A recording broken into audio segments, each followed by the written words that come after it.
कहते हैं भक्ति सच्ची हो तो ईश्वर को भक्त के सामने आना ही पड़ता है और ईश्वर के जिसे दर्शन हो जाएं उसे कुछ न कुछ देकर ही जाते हैं।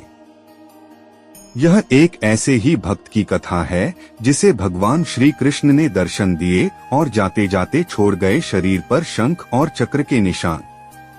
यह कथा है आमेर नरेश श्री पृथ्वीराज जी स्वामी की। एक बार इनके गुरु पयोहारी जी द्वारिका जी यात्रा पर जाने लगे तो पृथ्वीराज भी द्वारिका जाने की तैयारी करने लगे। इन्होंने कहा कि द्वारिका जाकर शरीर पर शंख चक्र बनवाऊंगा। गुरु पयोहारी जी ने कहा कि अगर तुम राज्य छोड़कर चले जाओगे तो राज्य में अव्यवस्था फैल जाएगी, धर्म कर्म से लोगों का ध्यान हट जाएगा, इसलिए आमेर में रहकर ही कृष्ण की भक्ति करो। गुरु की बात मानकर श्री पृथ्वीराज जी आमेर में ही रह गए, लेकिन इनका ध्यान द्वारकाधीश में ही लगा रहा। रात में जब यह सोए हुए थे तब इन्हें लगा कि अचानक तेज प्रकाश फैल गया है और भगवान श्री द्वारकाधीश स्वयं प्रकट हो गए हैं। राजा श्री पृथ्वीराज जी ने द्वारकाधीश जी की परिक्रमा की और प्रणाम किया।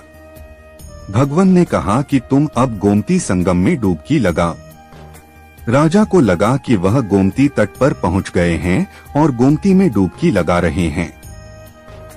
सुबह जब राजा महल से बाहर नहीं निकले तो रानी उनके शयन कक्ष में पहुंची।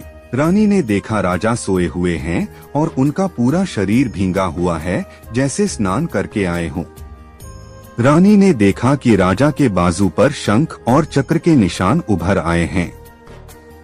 राजा की नींद खुली तो वह भी इस चमत्कार को देखकर हैरान थे।